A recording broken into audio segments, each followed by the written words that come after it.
All right, welcome to the Bigger Truth Media podcast. I am Scott McMahon, and I have Basil Fernimos here today. I'm really excited about this show. Basil's got a fascinating background and just an amazing story. I'm so glad that he agreed to come on. This is kicking off a really big week about Arizona. For the next 4 days, we're going to be focused on bringing out big stories about Arizona, and today is a big one.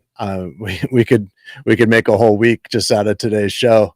But we're trying to get this out quickly. I've decided to accelerate all this, get it all quickly because of the upcoming state convention. And I really want to help Arizonans, not just within the party, to really understand what's been going on within the party and how it affects them. So we're going to start. Basil, the reason why I think we were introduced to each other is really because of your background and your knowledge of the 3%ers and how that got, how the 3%ers got involved with the Patriot Party and what are the implications to the state party from that. So let's just start with what is the 3%ers? Because a lot of people just are completely unaware of what the 3%ers are.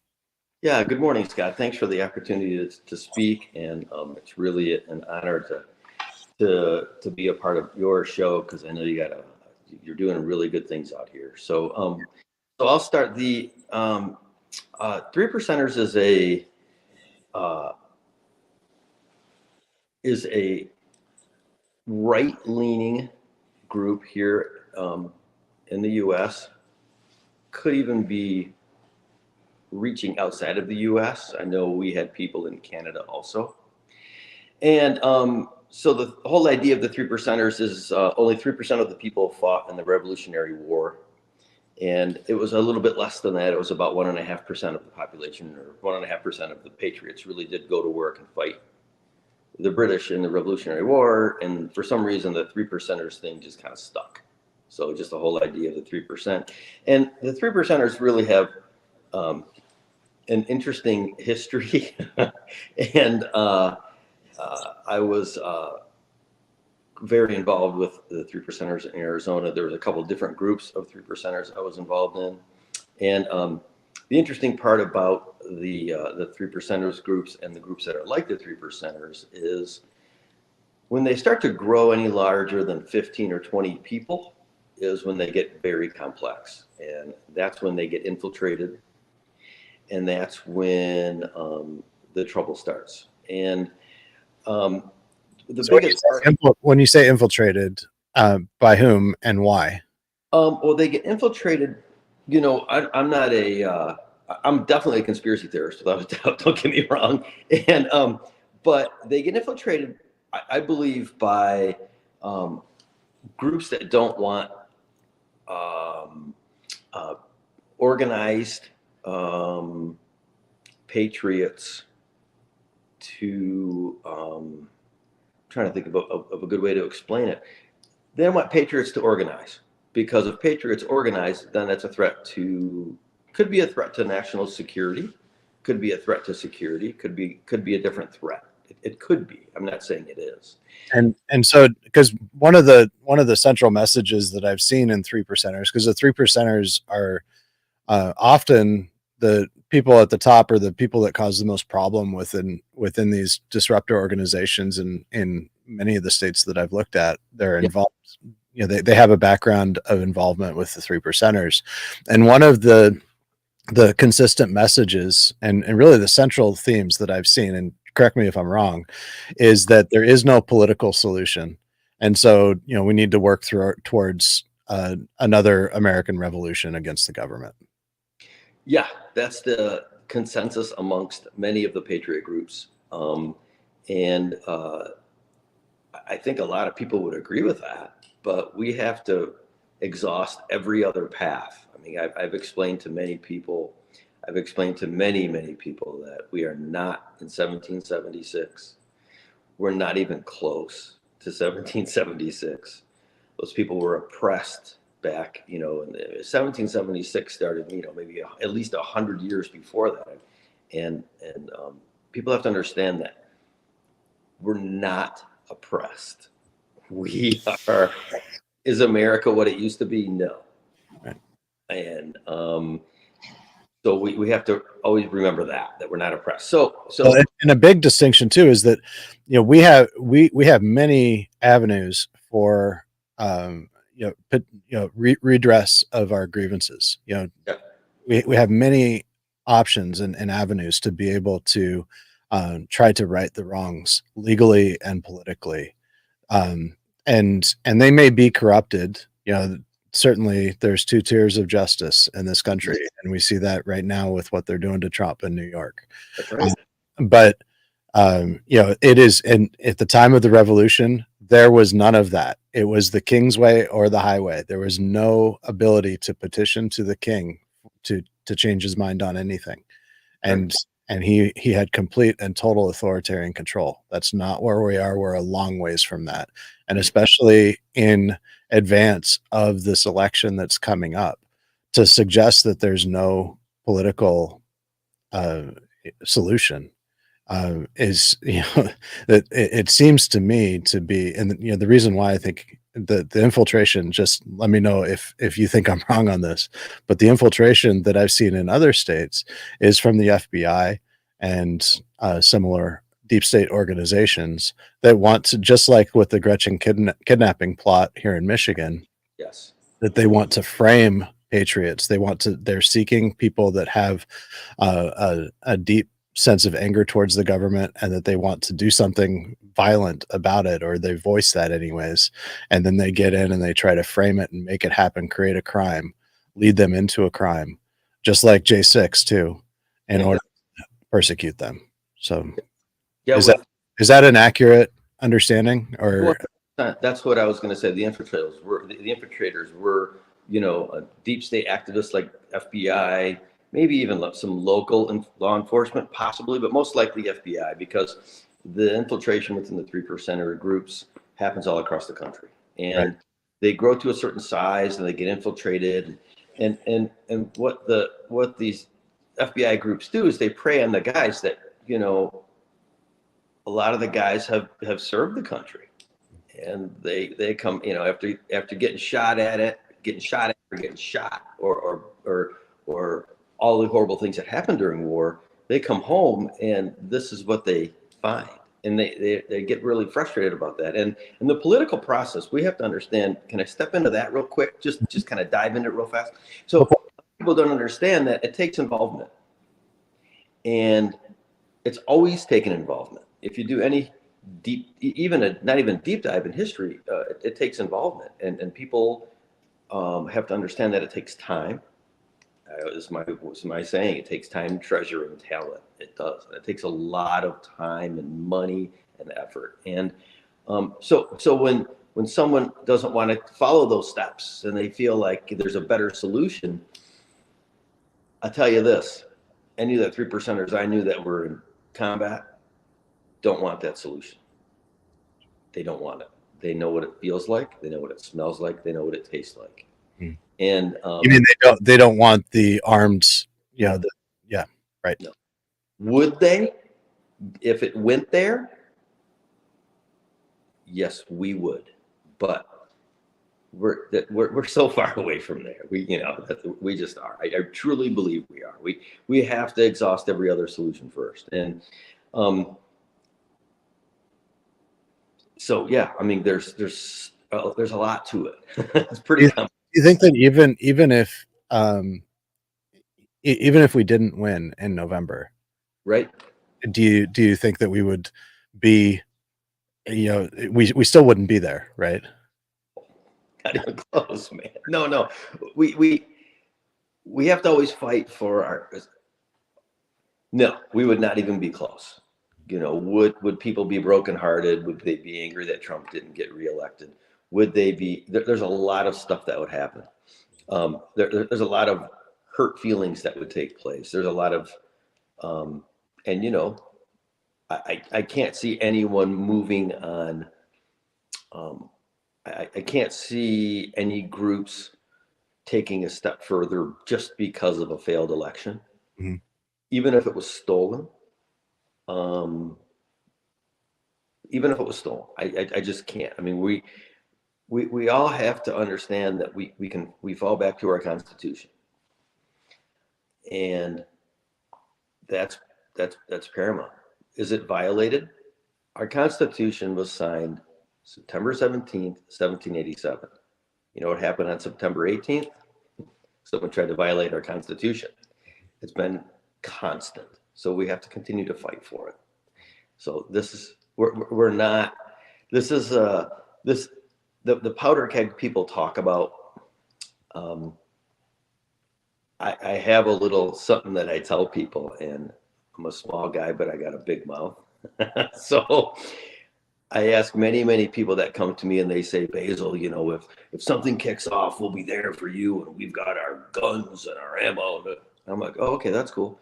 I'm like, that's great. I said, did you wear a mask during the COVID lie? And they go, well, you know, we had to wear a mask to go into Walmart. I'm like, well,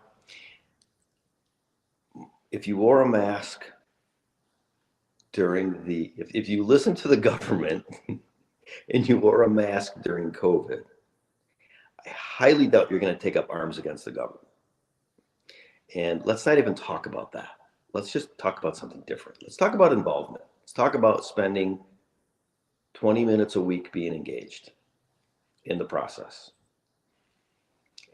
And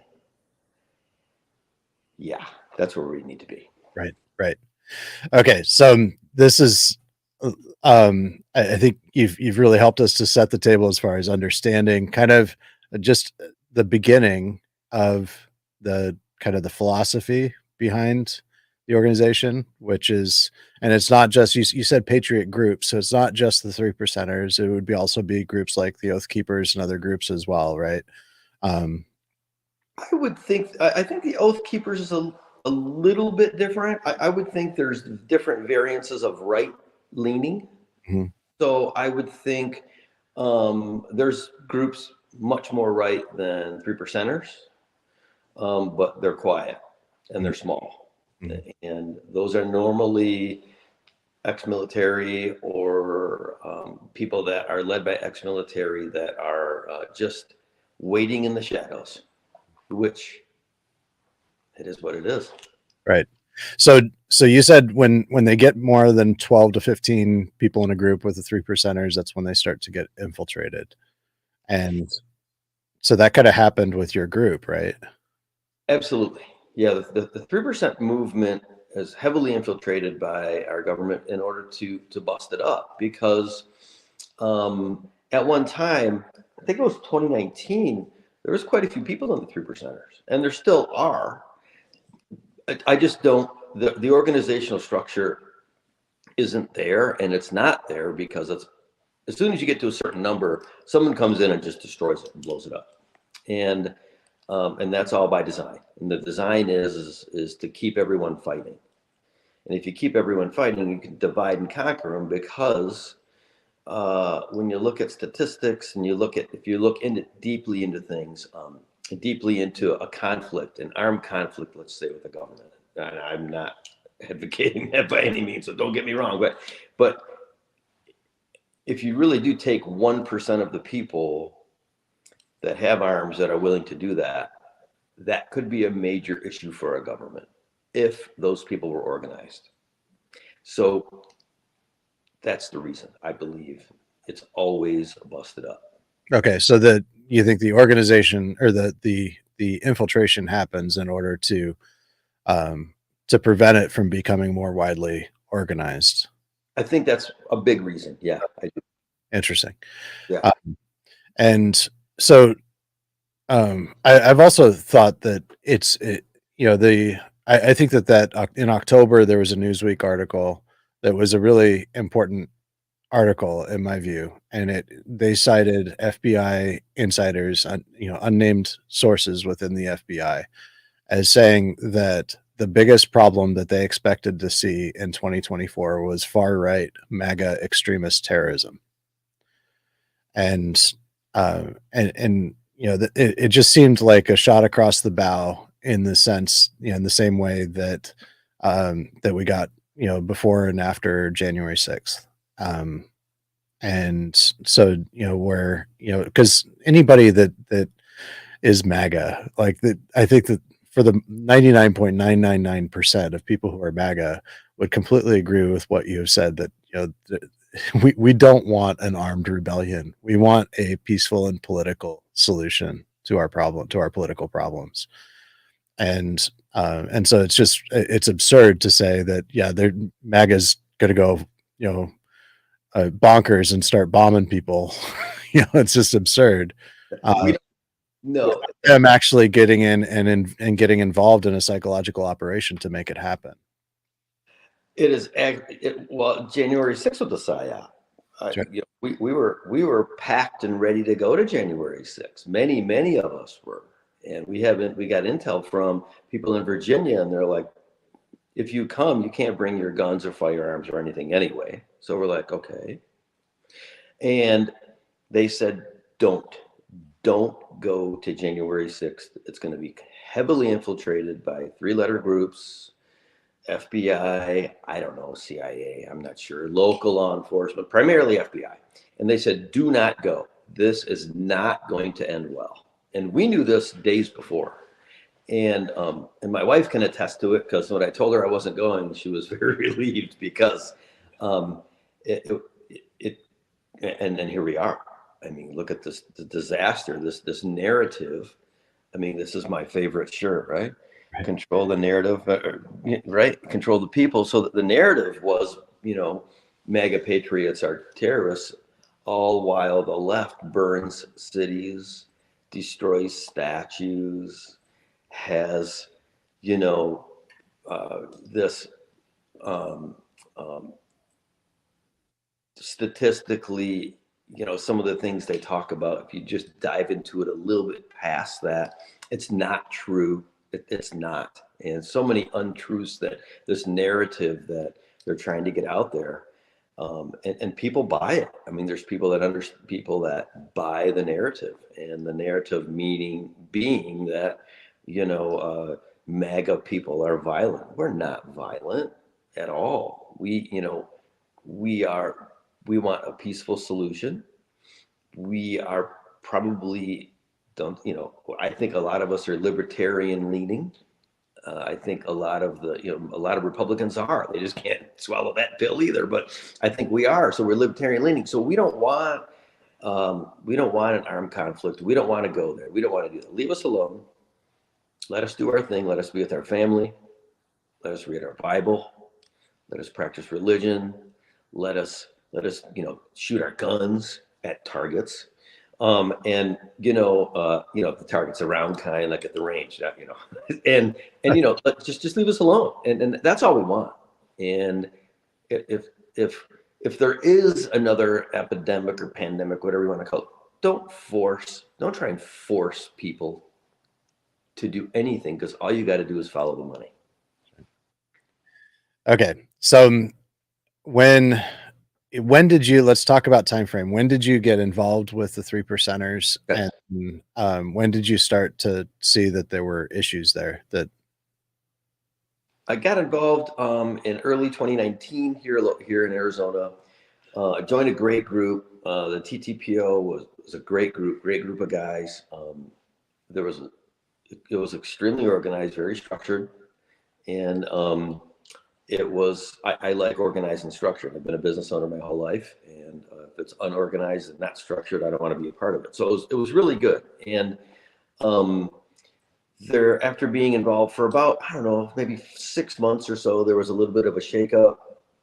And long story short, I ended up leaving that particular 3%ers group and went into a different 3%ers group, also in Arizona. And a lot of the people that left the TTPO went to this other group. The two groups did not like each other. I didn't dislike anyone from either side, but a lot of people didn't like each other. A lot of leadership people didn't. And because things were said and stuff was done, and I believe there was an infiltration that occurred, and it split this big group, and it split it, it cut it up, and that didn't stop. Once that group started it's kind of like a cell, right? It's split, then it split again, then it continues to split till people just say, forget it, I'm out. So the new group I ended up joining, and I was a really big part of. We ended up growing our group really quickly, and we had good structure, we had good training, we had really good people, a lot of ex-military guys, and we were doing great. Our group was growing, everyone was getting along, and some of the crazy talk that I would always try and squash and push down, that seemed to work. People were kind of understanding that. Then it got to a certain number, and instead of 20 or 30, it got to about, I think locally it was about 75 or 80 people. And it got to be quite a bit to manage for me. And I was kind of migrating towards a different solution after being around, after being engaged in the group.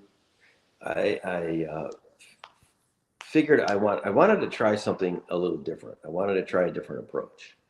And after communicating that with a few people within the group, they were very supportive of it. And what I did is I took my leadership role within the group, and I passed it off to a couple different people who claimed to be ex-military, but hindsight being 2020, I don't think they were. So within a few months, my group that we had grown, and we've created these bonds with people, and we started to get to know each other, was divided and conquered, and it was just gone, and it happened very quickly after, and then people said, well, it's because when was this? It was, let me think, 2020, let me think, it was 2019, 2018, hang on, I'm trying to think of my dates. 2020 was COVID, right? I think this was in 2020. Okay. Early 2020. Yeah, it was early 2020. It was around March or April or May in 2020. Okay, so before the election. Yeah. Yes. Okay. So I had in late 2019, I kind of started my journey towards a different solution, besides no political solution. So we did security for Daniel McCarthy's campaign. I didn't do anything in depth security wise. I think I was at one or two events just in the crowd. And that campaign, he was running for Senate. Yes, right? In Arizona. Is Blake Masters in the primary? No, he running as Patriot Party at that point. No, he was running against she was running against a senator that was McSally. Yeah, McSally. Yeah. So he's running against McSally. And I like I said, I was at one, maybe two events doing security for him. And then once I realized the political avenue, because I never realized how in-depth politics were and how complex they were. It's extremely in-depth and extremely complex. So I wanted that challenge. So I joined on as a precinct committeeman here, and at the time it was LD1. And I started going to my precinct committeeman meetings as well as being part of the 3% group. And I liked what I started to hear within the Republican Party / LD1 group. I liked what I saw. I saw a solution at that time. And so then as time went on, and then my group broke up in early 2020 is when and one of the reasons why I left, the main reason why I left is I wanted to do something. I wanted to focus on politics more. I wanted to focus on the political part and go to work for candidates. And that's what I did. So you were involved with Daniel McCarthy while he was running the campaign. And, at that point, was he talking about the Republican Party in a derogatory way or trying to take down the party in any way? Or, because I know that he did move that in that direction ultimately. Yeah, early on, Dan was awesome. I mean, a lot of us worked really hard for Dan. I mean, I did some work for him. There are people that gave their life to Dan. I mean, they worked their butts off. And I got to tell you, Dan did pretty good. Especially, when you're campaigning for senator, that's a very in-depth campaign. And he was very grassroots and very, got out into the field and went to the rodeos and did stuff like that. And um, at the time, I was a rookie and I didn't really truly understand if you were running as a Republican that you didn't like the Republican Party. I couldn't wrap my head around that at that time. And during this campaign, he just wanted to get to become a senator. And he knew if he became a senator that he would have a say, like a lot of us thought that. And that's why we wanted him to become a senator, because we knew McSally wasn't really a hard fighter. And we knew that. We knew that just by what we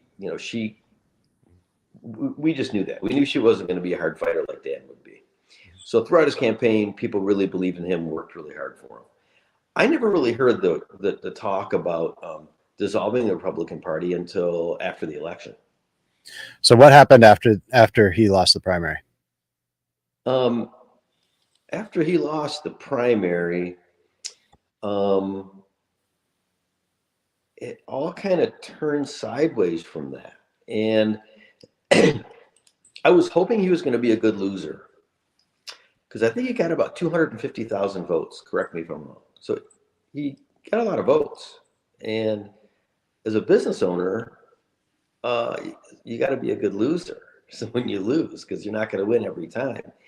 And I figured he would be a good loser, build on his current customer base, right? Those 250,000 votes, and in 2 years come back, and he could have won. But he went down this weird path, and the weird path was don't vote for McSally not the primary, but in the election, in the general election. Don't vote for McSally. So he put that out there, and I was like, "Whoa, wait a minute! You lost. We're all Republicans, and we need to get behind McSally so we can win this senator's seat." I mean, this is, and at that time, I started to take deeper dives into political stuff and strategy. And there was a lot of things that went on during that time. And so this idea we'd rather have a Democrat than a rhino Republican in a seat in DC was new to me and to many people. But the people that were seasoned political people or activists, some of them really bought onto that idea, which is a horrible idea. And yeah, this is something that I've seen nationwide. I think that this is a big part of this operation is to harm, basically to tell people that, that they should not vote for a candidate that they only agree with 80% of the time. And that they should not support that candidate, and instead just let the Democrats win, with whom they agree 0% of the time. And it's just, to me, it's unbelievable, but it's been very effective somehow. And, so how do you think that happened? What contribution did Dan make to that in Arizona there? Well, I think there was the effect of him telling people to not vote for Republican, either not vote at all, and if you're a registered Republican, you can't vote for Democrat anyway. So the idea was don't vote for her, the end. So any missed vote she didn't get is 2 votes for the other side. That's right. But the interesting thing I kind of put together is at this particular time, the Gifford PAC was instrumental at the same exact time doing a similar thing in Colorado. So we lost the seat in Colorado, lost the seat in Arizona, and here we are, right? And I think there was even one more. I'm not sure what other state we lost a seat in, but anyway, so the push to not vote really rubbed the Republicans the wrong way. It did, and it really did, and it was really within my LD. I would push Dan, and anytime there was an open mic, I would push Dan McCarthy a lot because I really believed in him. I really thought that he has a great idea, and when that time came, when I said, so I support Dan 100%. I rang doorbells. I did stuff for Dan, but Dan saying not voting for McCarthy, not voting for McSally was the right thing to do. I said I don't support that, and I will vote for McSally. The end, because we have to. That's what Democrats do. That's why they win. Right. Well, not only that, but that's the way that that's the whole purpose of political parties is to come together, to compromise, and to say, okay, we want to get, there's the overriding thing that the bigger picture that's really the most important.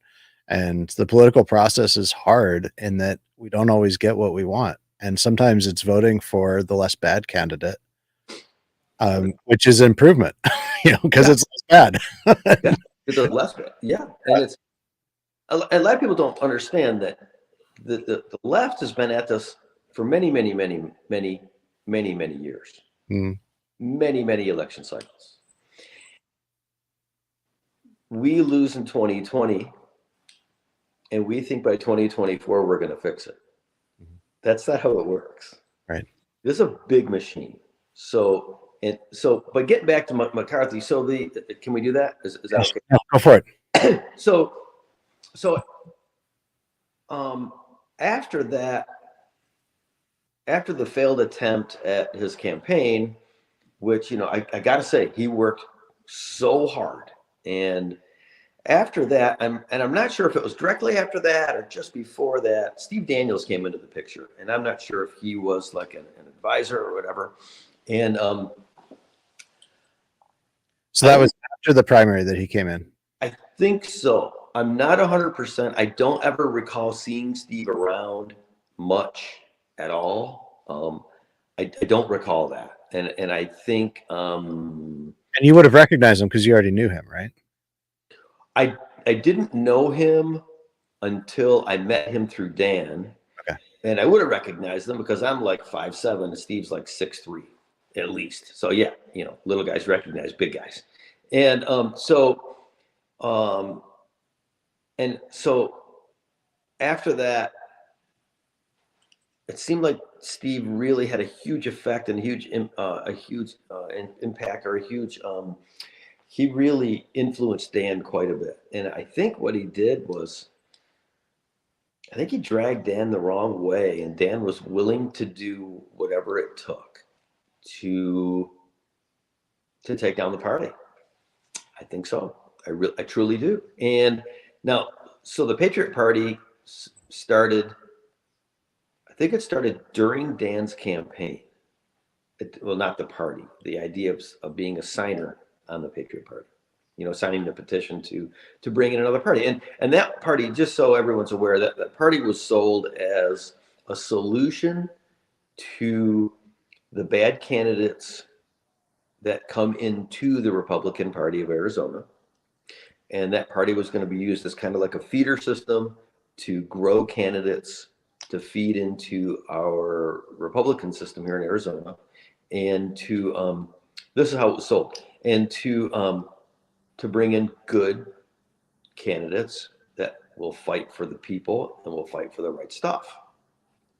So as a political activist, an early budding political activist back at the time, to me, it sounded great. To a lot of people, it sounded great. And I was one of the first signers on the Patriot Party, on the not the application, but on the petition. And because I thought that's a great idea.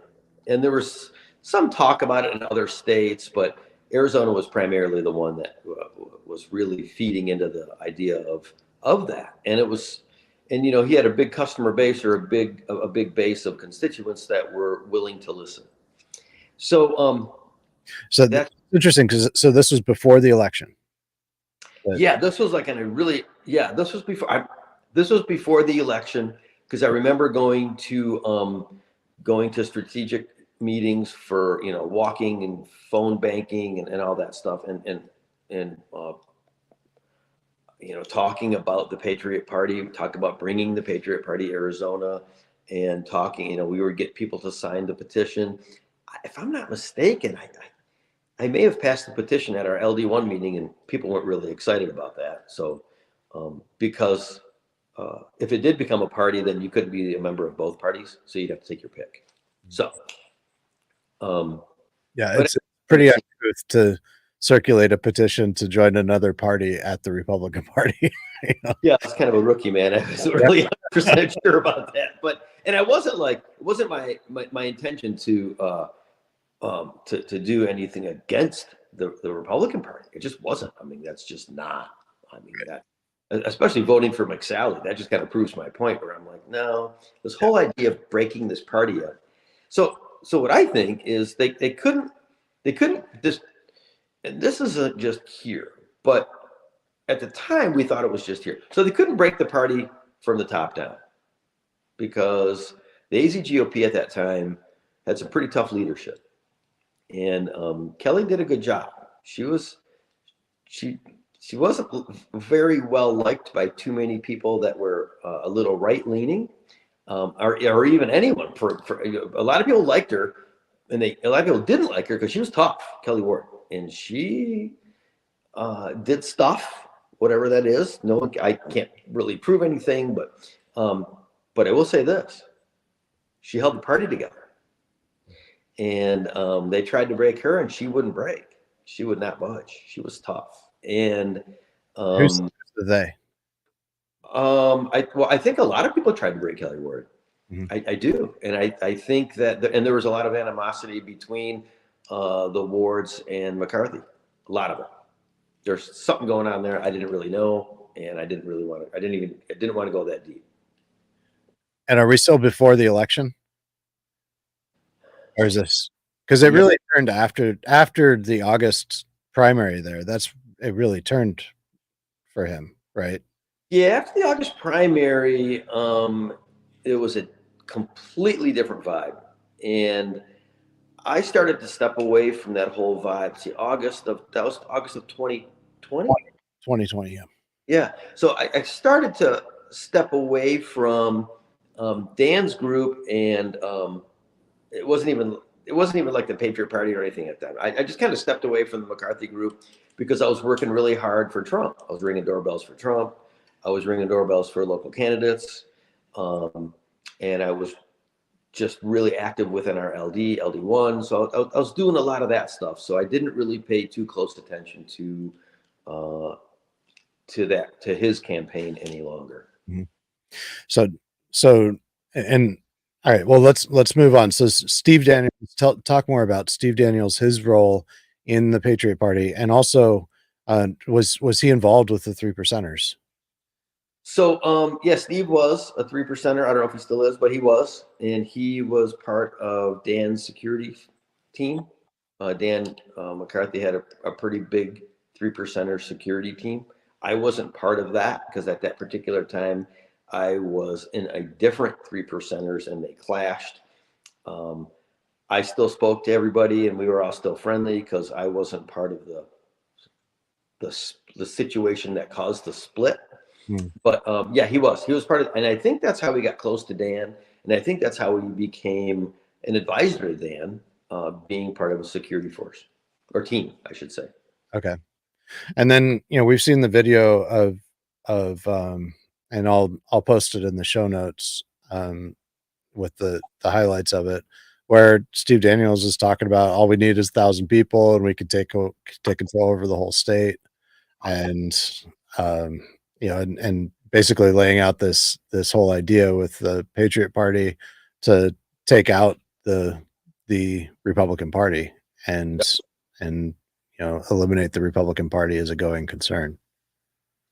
Yeah, it couldn't be taken down from the top down because of the stronger leadership than we had in the recent past. Mm-hmm. So so it would have to have been taken down from the bottom up. And the whole idea of destroying of taking down the party one legislative district at a time was actually a pretty brilliant strategic move. I gotta say, I mean, it is. I mean, just it is, and that's what they're doing. And they couldn't really, like, LD1 was, there's a lot of LDs before they changed the boundaries. There was a lot of LDs that were pretty strong, and they had been LDs for like 8 or 9 years, so they were pretty strong. But after the boundary changes in 2020 or 2021 they changed them? I'm not sure. After the boundary changes is when it just lit on fire. And what was the cause? Who were the ones that were responsible for that change? Oh God, the infiltration within LD3, I was just unbelievable. And I'll back up a little bit. LD15, before the boundary change, had an interesting leadership group. I don't like to use the word rhino. That's like, the Democrats calling everyone a racist, and we don't know what we can call somebody. So I don't usually use that word unless someone really is a Republican or claims to be a Republican. But anyways, so it just so happened to happen that the infiltrators that are within LD3 broke up LD15 shortly before the LDs were going to all dissolve and then reconvene as different LDs because of the boundary changes, right? So I believe LD15 was a test site. And Brian Ferenc and a couple of the others were within LD15. And they did just that. They divided and conquered that LD. And from what I understand, the leadership board from the chair down left because they couldn't take what was going on. I'm not saying that leadership team was good or bad because I don't know. But I do know that Brian Ferenc and a couple of the other people are infiltrators. They do exactly what the FBI does to the 3%ers and the other Patriot groups. What they do is they come in and they start to whisper. And they whisper things in people's ears. And that's what they do. And this is what Ferenc and others are doing. And I know there's a ringleader here in Arizona. I know there is. I don't know, I know there is. Just from the things I've experienced and the people I've talked to, and they're very credible people. There's ringleaders that are causing this whole legislative district infiltration. Legislative District 3 is the second largest legislative district in the country. It's an extremely powerful legislative district in Arizona. Has the LD3, before it was split apart, had the power to determine every state-run race. If we could get the Republicans in Arizona's LD3 to vote, we would not lose. We couldn't do it. So who are the ringleaders? I think the biggest ringleader, the top-down ringleader, Steve Daniels. I think he's running the state. Steve was mad at me because I wanted to be more involved in the Patriot Party. He wanted me to be the North Valley lead of the Patriot Party up here in Anthem. And after finding out the whole idea of what the Patriot Party was going to do, I declined. And so I declined, and he wasn't real happy about that. And can I kind of talk about that a little bit just for a minute? Sure. So I declined. He wasn't real happy about that. After the 2020 election, I started a small group here in Anthem that ended up being a pretty large group, and it had some influence.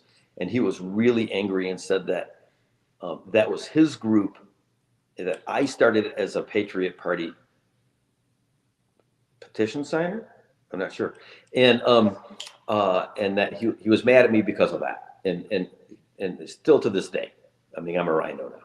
So because I won't agree, because I don't agree with him. So I truly believe, and I know for a fact that he is a ringleader. And I know I've tested Ferentz, I've pushed him, and I know what happens when he's pushed. And the infiltrators have, they have, for some reason, for doing the menial jobs they do, because we know what they do for a living, they seem to have some resources. So they have legal resources, they have attorney resources, they have resources on people, and they have the training to understand how to influence and how to infiltrate. I mean, training like FBI training. Very interesting. So do you think Steve Daniels may have been an infiltrator in the Three Percenters, an FBI plant within the either an informant or something within the Three Percenters? No, I don't think so. I don't think he was part of anything breaking up within that. I didn't know him that well at that time, and I don't think at that particular time he was. Do you think the January 6th? Do you think he went? Do you think he went to DC on January 6th? Steve's a smart guy. I would say no. Okay. And I'm not saying the people that went there were not smart, but Steve had the same intel that we had. And no, I would say no. Okay. So it's interesting that you say that Steve Daniels. So you think Steve Daniels is kind of higher up on the hierarchy than Brian Ferentz? Absolutely. Steve runs the state. Steve runs the infiltrators within the state. I know he does. You're the first person that has suggested that to me. I know that, and I just want to share with you some of the arguments that I've heard from others, and then you can share why you say that.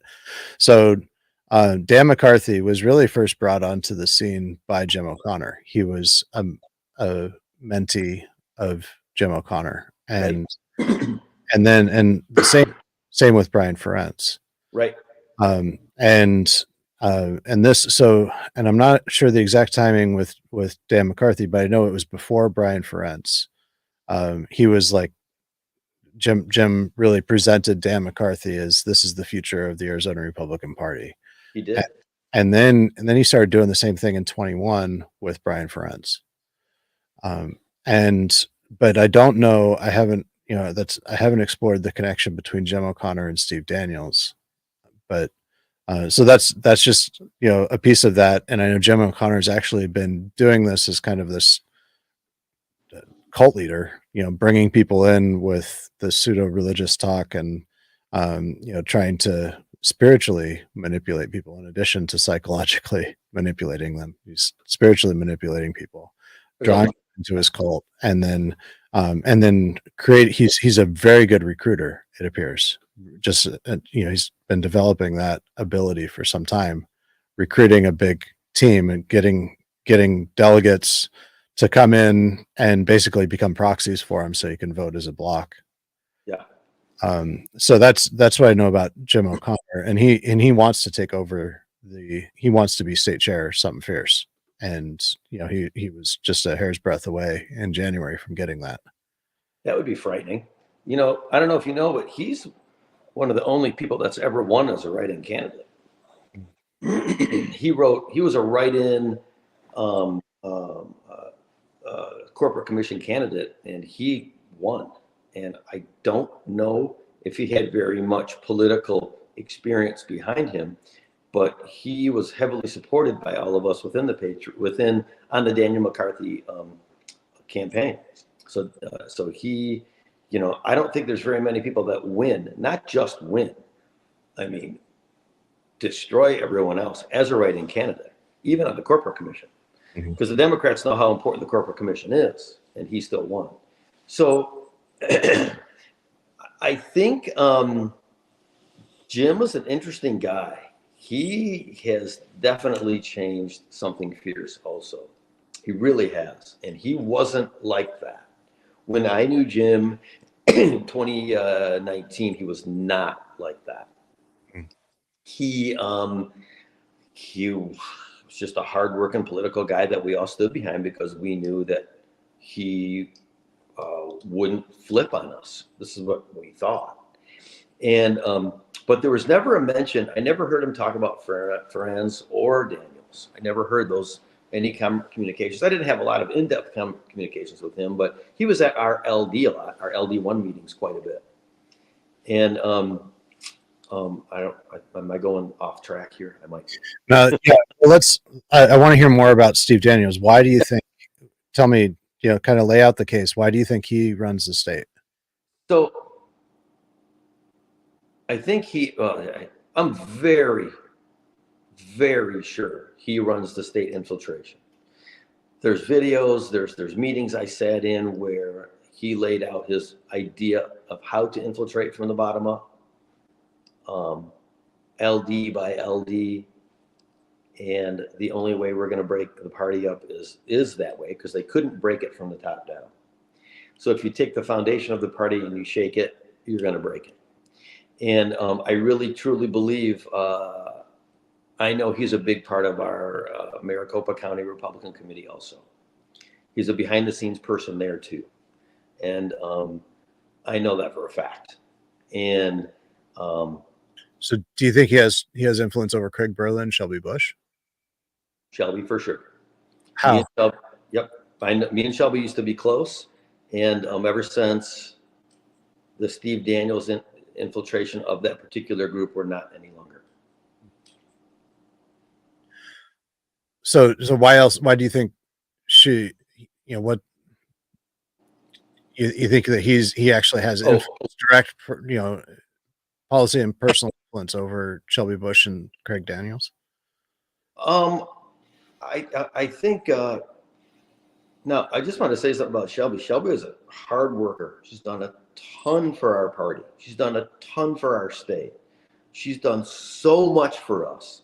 And to get wrapped up with Daniels is a really bad move. It really is. And it is. It's just a bad move. And I feel bad about all of it. But I know Steve has influence over not the AZGOP, but the Maricopa County Republicans.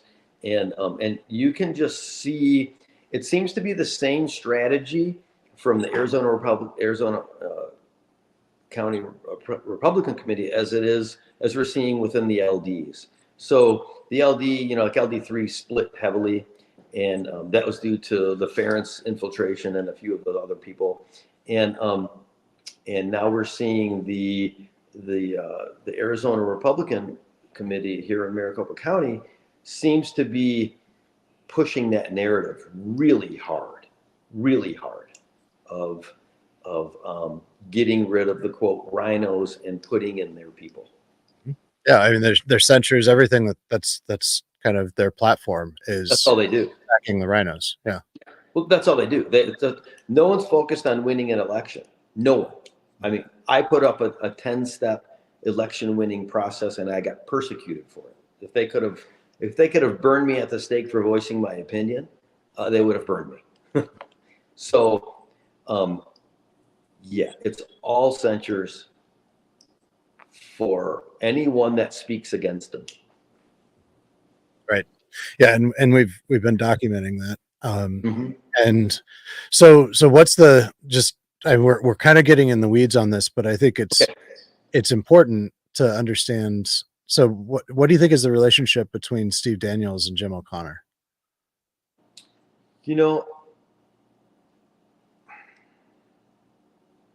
I'm not really too sure about their relationship. Have you seen any sort of, any indication of interaction there? Or do you think?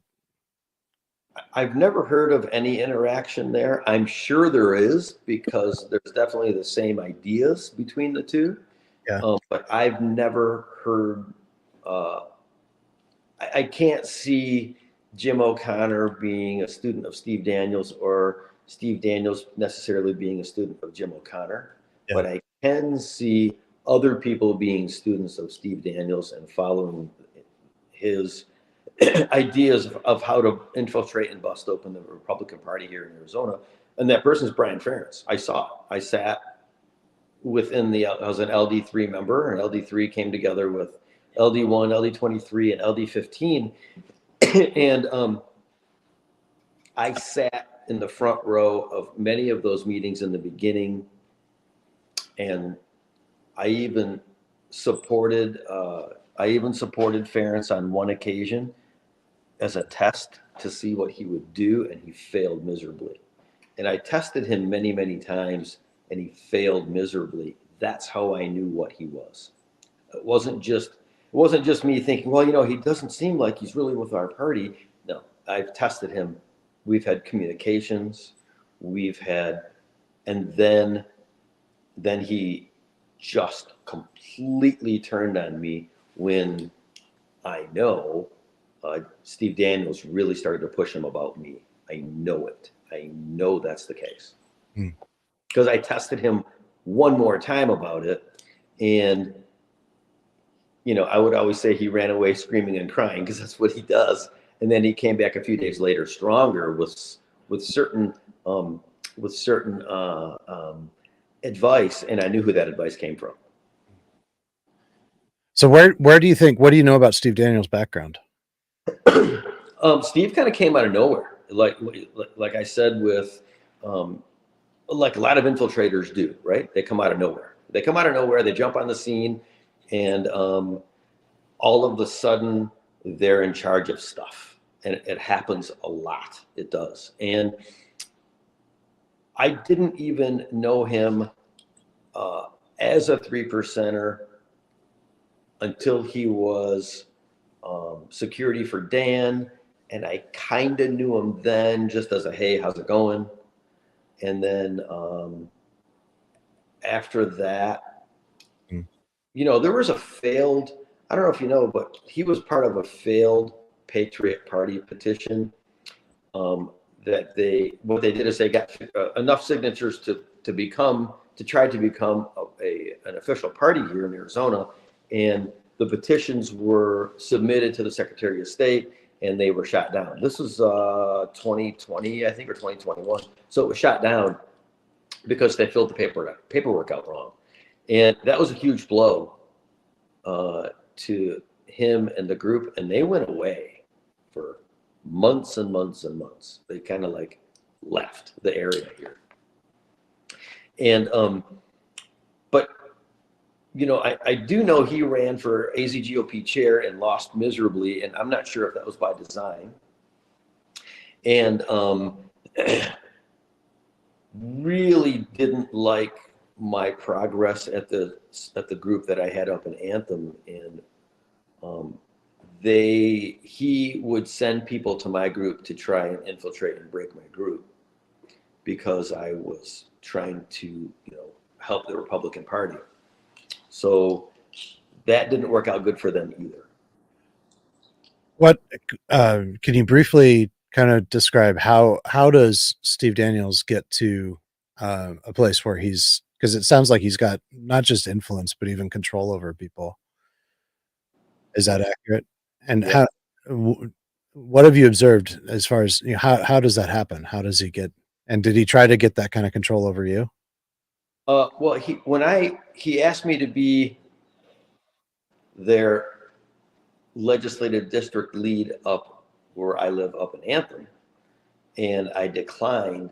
They didn't like that. And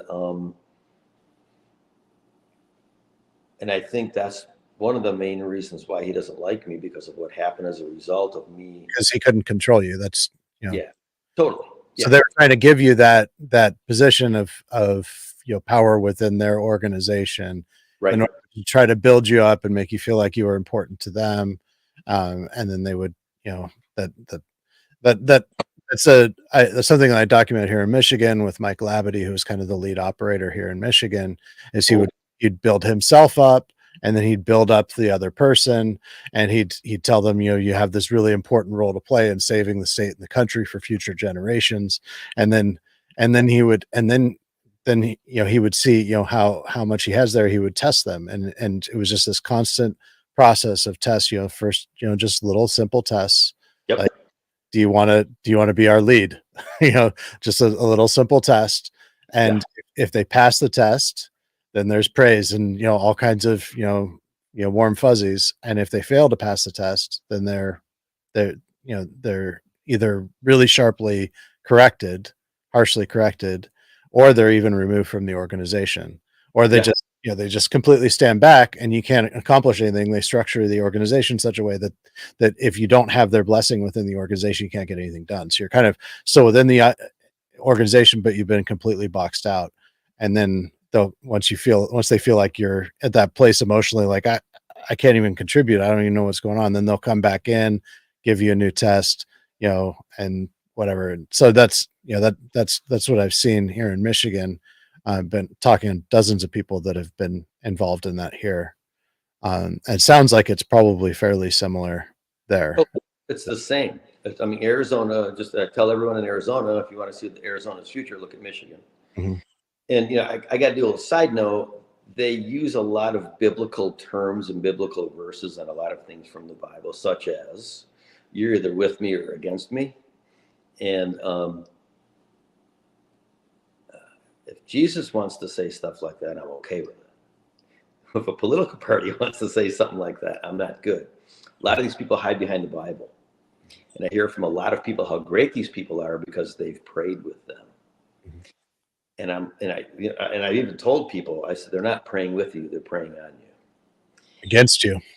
Yeah, exactly. And it's that's not right. So anyway, that's just my idea with that. But now, and as far as Daniels, I know he has a huge presence within the infiltrators here in Arizona. I know he does. And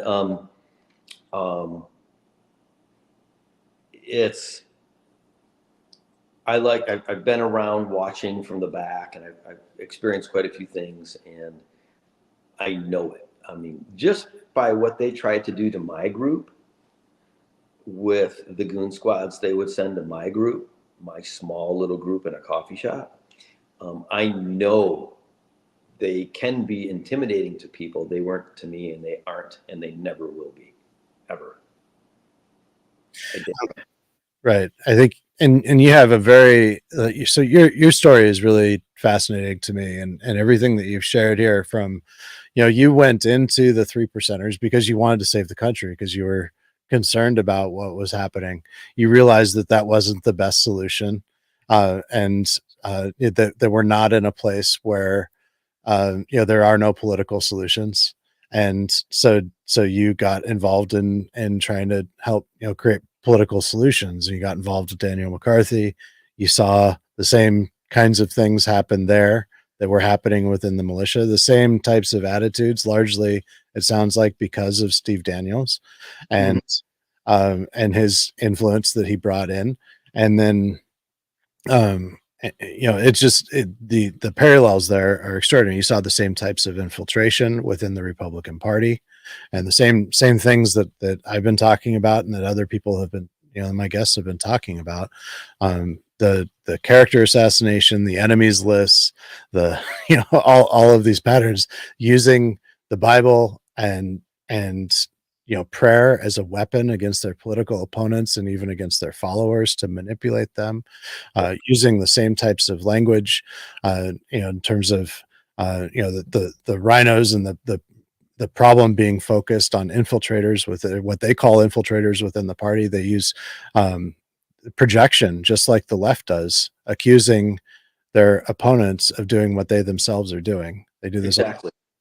Yeah. Pathological lying, like just saying the exact opposite of the truth, so much so that it's confusing, deeply confusing for anyone that's trying to figure out what's actually going on there. So they just give up, and they're just so confused, and they drive out everyone within the party. They persecuted you said, for for bringing up, specifically for bringing up a 10-step plan to get Republicans elected and solve the problems within the party. You're a problem for wanting to solve problems. You get persecuted. And for a solution, because I mean, that was my thing here in the state. I said, so there is no election winning plan. I've been in business my whole life. You know what we have? Business plan. You know how you win? You follow the plan, and if it doesn't work, you make adjustments. Right. Easy. Yeah, there's a lot of this infiltration, and it continues to happen. I mean, it's continuing, and I've noticed. I wish I could like take you with me so you can see exactly what I've seen, because it's, and so many people don't see it. And here's the saddest part. A lot of people are walking away. That's right. Yeah, because it is completely toxic. You know, It is. everybody that I've talked to that goes to the MCRC meetings, they Oh, they dread it with every ounce of their being. They dread going to those meetings because it is so emotionally, physically, and even spiritually painful. They have their Susan Cheatham as their chaplain, who prays. She's praying out the demons in the room, which is basically all of the people that are in the room that disagree with their insane destructive tactics and their efforts to destroy the party from within, which is clearly what they're trying to do.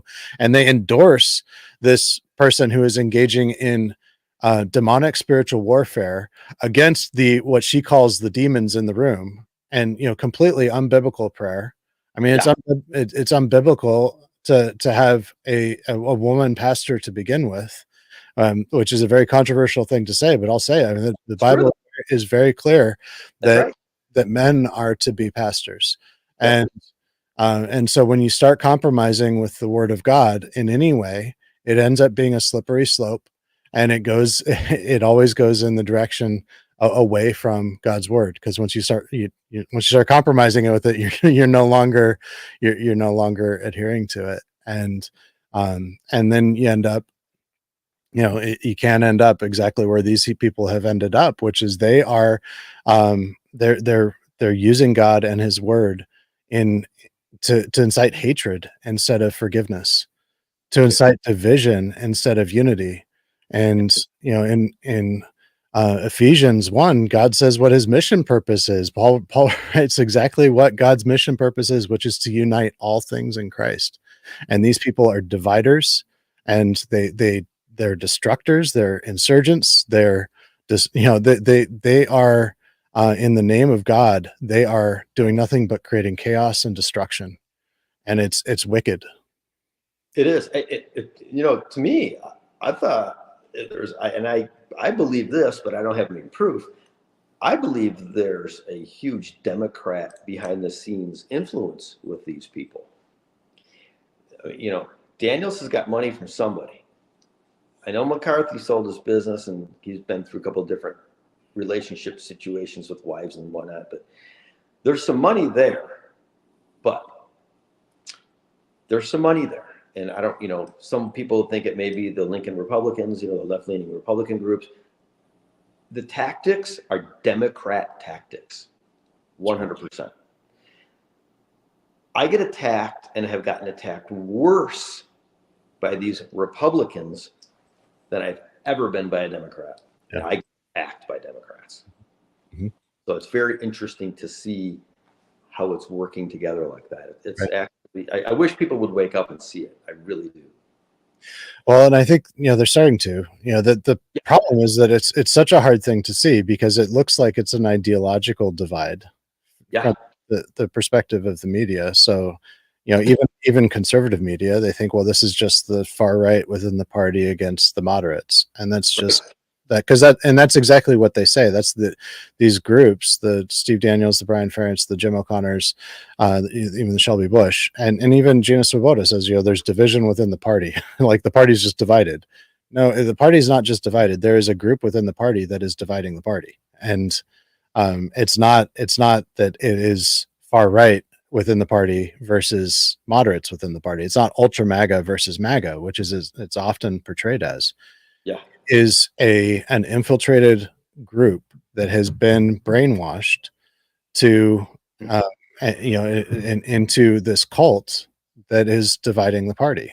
And anyone who tolerates it, and this is where I give plenty of room to Gina Swoboda to that she's not a part of the problem, that she's not a cause of the problem, but she's empowering, and just by deferring to it, by trying to just let it be, it's not going to go away.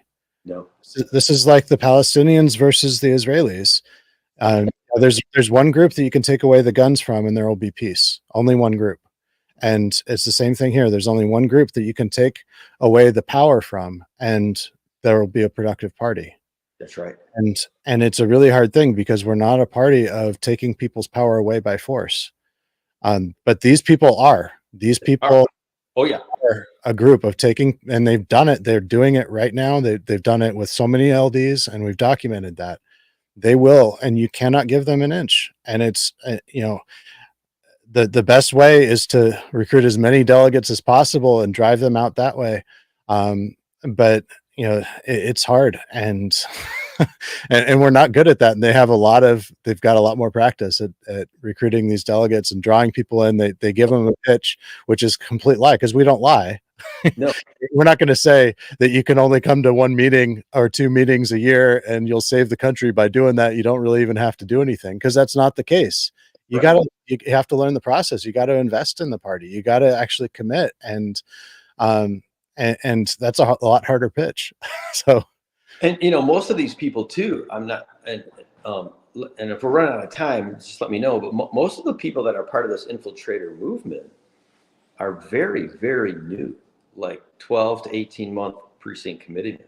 So they're very influential, as I was as an early young precinct committeeman, right? So I think that's what's making this movement so strong is they recruited a lot of PCs, kind of set them aside, and then when the time came, they brought them all in, and they had all these people that were thinking the same way. Kind of like, we haven't talked about Liz Harris. Let's do it. And that was a problem too. Right. So Liz Harris, just really quick, she's running for RNC committee woman. And I just want to give just brief background, and then I want to hear what you have to say. So Liz Harris really came on the scene when she did this. She organized this audit of the election. It was a canvas. Yeah. She was on Steve Bannon all the time because everybody thought this canvas was perfect. I thought it was a great idea too, to go door to door and ask people, survey whether or not they had voted. The problem is that a lot of the work wasn't done. It was completely disorganized, and it seemed to be even intentionally so. I've talked to people that got involved with that, or tried to get involved with that, and she was giving them really bad information, and there's just no central place to store the information, all kinds of crazy stuff, and ended up falling apart. She ended up getting onto the state house, and then she got kicked out after just 3 months for it's basically falsely implicating other legislators of criminal activity. Yep. And then lying about it. So, and now she's running for RNC committee woman. So I've set the table. I just want to, because there's people in other states that are going to be listening to this that need to know the background. So go ahead. Yeah, I've known her for a while. She and Shelby worked closely together. They did a lot for election. I hate to use the term election integrity, because all this is hinged on election integrity, which is wrong. We do need election integrity, but this isn't the sole reason. There's always been problems in elections. There's always been stuff. So when I think that was a very strategic thing what they did with Liz Harris. A lot of people worked really hard to get her that seat in the House. And man, what she did so early on was, when I watched the first 3 minutes of that, I'm like, oh man, here's another Steve Daniels soldier. 100% just brought an unknown person into this, into the House of Representatives. It was a House meeting, if I'm not mistaken. It was, yeah. I mean, the most powerful, the most powerful representatives in our country are our state House leaders, right, and Senate leaders. So here's this lady spouting off about all this stuff. Now, it could have been true, I don't know, but there was nothing to back it up. Yeah. Zero.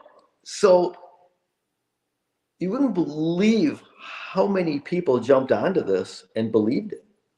And they believed this person right out of the gate. And I know why they believe this person right out of the gate. Because they want justice. They want to figure out what happened, right? Why isn't Trump our president? And it's just not that easy. So there was, and then of course, the whole thing of, our local legislative guys like Chaplik and Culloden, or no, Chaplik was accused of voting, of switching his vote. Well, he's no good. We're going to censure Chaplik because he switched his vote when it came to Harris. I called a Representative Chaplik. I'm like, hey, what happened with that? He goes, we all start with, I don't think it's a yes or a no, but it's a something vote. And we all switch our vote to either yes or no. He goes, yeah. So I switched my vote from its original, I don't know where the votes. Or something like that, or what's that? Like present, like they vote. Yeah, that's what it was. All right. So they start as present and then they vote yes or they vote no. So that was the vote switch. He goes, Basil, I wouldn't do that. And I know he wouldn't. I know Joe, and I know Representative Chaplik. I know he wouldn't do that. And so this, just started this storm against many representatives that, quote, changed their vote or didn't vote for Liz Harris. And my question was, why does anyone believing any of this hearsay? Because that's all it is. And then when she was voted out, I'm like, that was the greatest thing they could have did, because that happened quickly. But I truly believe that the House and or the Senate, now it may have a different process. There needs to be a vetting process. and that's the election process is supposed to be the vetting process. Right. No, I mean, I'm sorry. The vetting process for an elected representative to bring someone to speak. Right. Yeah, because from what I understood, now from what I understand, what Liz Harris said was she didn't know she was going to say any of that stuff. And I'm like, what are you talking about? You what? Yeah, because there's text messages, the website. I forget the website, but that actually shows the text messages between Liz Harris and the people that spoke, where it's very clear that she knew what they were going to be talking about. It was very clear that she knew what they were going to be talking about. It was a complete lie that she didn't know, that she was just, it's ridiculous. So that makes it even worse. Yeah. Right. I mean, so that just even seals our whole case of infiltration even more. Because if you know what this person's going to say to stir the pot, and these people, the rookies that don't understand that whole situation, they believed it and bought it. Mm-hmm. It is. So I got a question here. Bloody Laser says Garrett Lewis bought into Daniel McCarthy. Do you know anything about that? I don't know much about Garrett Lewis. I think Garrett Lewis, let me think. Was he a radio guy? I think he was a. Oh yeah. He is a radio guy in Southern Arizona. I think like an AM radio guy. Yeah, I think he has a pretty large audience too. Yeah, he does have yes, he does. So he bought, he did buy. I mean, it is a lot of people did. And Michelle Swinick maybe too. Say it again. Michelle Swinick. Oof. Yeah. Yeah. That hurts my stomach when you say that. It hurts my stomach. I know. I've watched a few. Oh my God, man! I was having a good day. Oh, God, it's so obvious what she does and her whole idea, and they buy her line of crap. Also, it's horrible. Yeah. Sorry. I'll put in the show notes also. Just I'm making a note of it. I've got a clip of Michelle Swinick calling everyone else demons, and it's so you can kind of get a nice little view of what. I will put. Do you have the link to the website? I will post that in the show notes on my Substack once I get that up here later today. So I don't have it at the top of my head, but I will post that in the. This is the website for the Liz Harris with the text messages. So I will definitely post that. I will post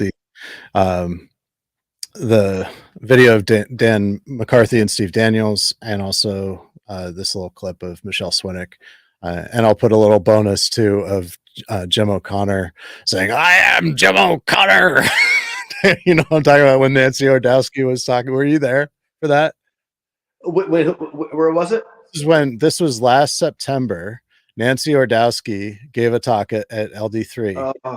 about the Saul Alinsky tactics. And it was a great speech. It was about a 10 to 12-minute speech that she was giving. It kept getting interrupted, but it was such a good speech. It was so clear. You know, she was talking about the Saul Alinsky tactics that they engage in.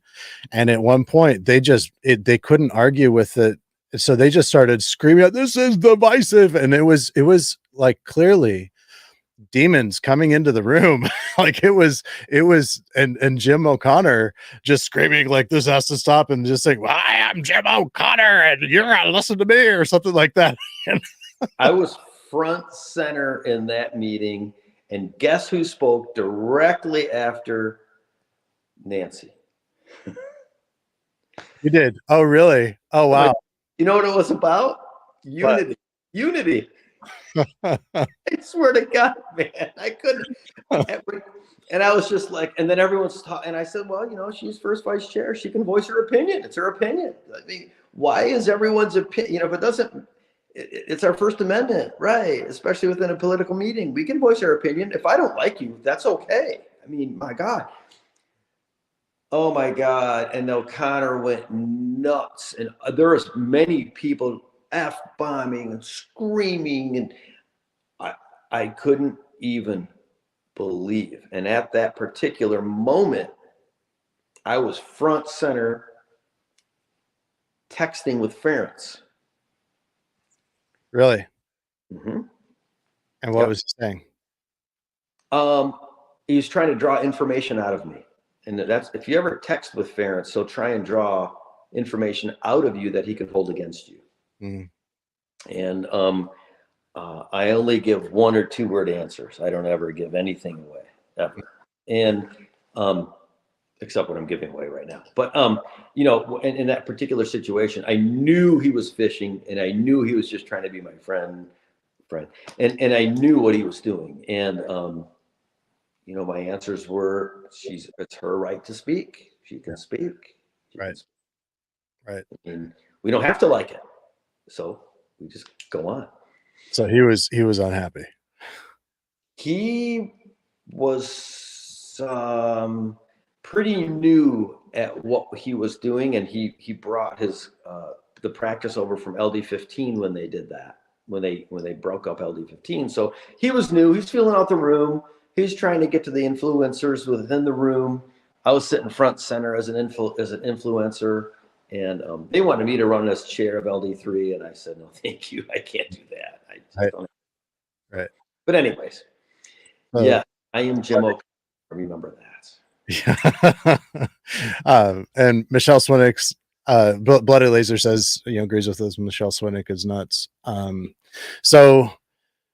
the reality is that anyone who is advocating for the destruction of the Republican Party is they are doing the work, not just of, and it's not just the Democrats, because I mean the people did this to the Democrats as well. You know, the followers of these groups are largely really good people that are there are people, you know, these are people that they want to save this country. They see the same problems. Yeah.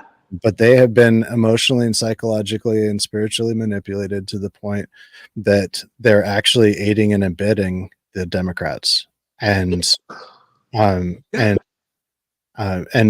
not just the Democrats, but it's specifically, you know, the deep state, the people that were within the Biden or the Obama administration, the Comeys, the Clappers, the Mike Flynn, who was his DIA director, and who is also very closely tied with Shelby Bush, and with disruptors in just about every other state that I've looked at, and really in every other state that I've looked at.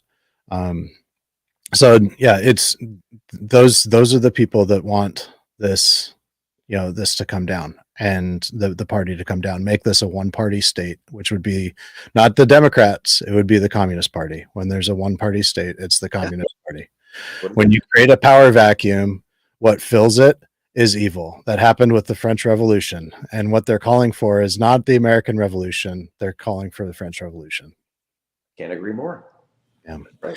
Yeah. So I think that's a great place to end. I really appreciate you coming on, Basil. How can people get in touch with you if they want to learn more about you? Are you on media or? I don't have, yeah, if you want to check me on Facebook, or I'm on Instagram, and just use my name. I got a pretty distinct face, so you'll be able to find it pretty quick. And then, um, uh, yeah, that's pretty, and I'm just kind of a laid back family guy up here in Anthem, and me and my wife work together in our business, and we're just trying to do the right thing. It's awesome. Well, I appreciate everything that you're doing. Just keep going. Great, really, work on recruiting more delegates, and try to drive these people out. Don't let them discourage you. Don't give up. Keep working with the party, and we need more people like you that are independent thinkers and just seeking to do the right thing. So thanks. And really, I think that just the thing that I would want to leave anyone with that's still here at this point is that logic is really the answer. Don't trust me, don't trust Basil, don't trust Tucker Carlson, don't even just trust Trump. Trust yourself. That's the only person that you can trust. You need to look at the evidence for yourself and follow that where it leads you. And in order to do that, you need to be able to ignore every other voice. And that's the only way out of the situation that we're in. Is we tend to, in our busy lives, we focus on or we want to trust other people, and we want to know who we can trust. You can really only trust yourself. Yeah. And God gave us logic and reason. He gave us these things. He created an ordered world, and we can with his help and his help alone, and not with anybody else's help, seek to really understand what is true, and look at the evidence, and just apply logic to the world. And if we all do that, we can, it doesn't matter how bad things get beforehand, we can come together and do the hard work of creating solutions. All of our political problems have political solutions. So they do. We'll end with that. Thank you very much. Thanks again. And thank you everybody that joined us. And until tomorrow. So we have, I'm supposed to tell you, please subscribe, whatever platform you're on. And my Substack is biggertruth.substack.com. That's where the show notes will be. I'm going to have several links in there, things that we talked about, and that's going to go out. Please, if you subscribe to the Substack, you can subscribe for free, and you'll get the emails and the updates. And I would really appreciate your support. That's my only means of financial support. I'm doing this full time, so I would really appreciate your help. And we'll see you tomorrow. Tatiana Pena tomorrow, second vice chair of MCRC. Her story is absolutely incredible. All week we've got, then on Thursday we have Sheila Muehling, who is going to come on. She was the last AZGOP state treasurer, and she has some truly breaking bombshells that she's going to be dropping. This is actually something that's likely to make national headlines, the information that she's going to be releasing on my show and making public for the first time on my show. Then on Friday, we have Candace Sarney. And so it's going to be quite a week. And and this has been a great start. So thanks again, Basil. And we'll see you all next time. Okay, appreciate it. Thank you. Hang on, just stay with me here. Yes, sir.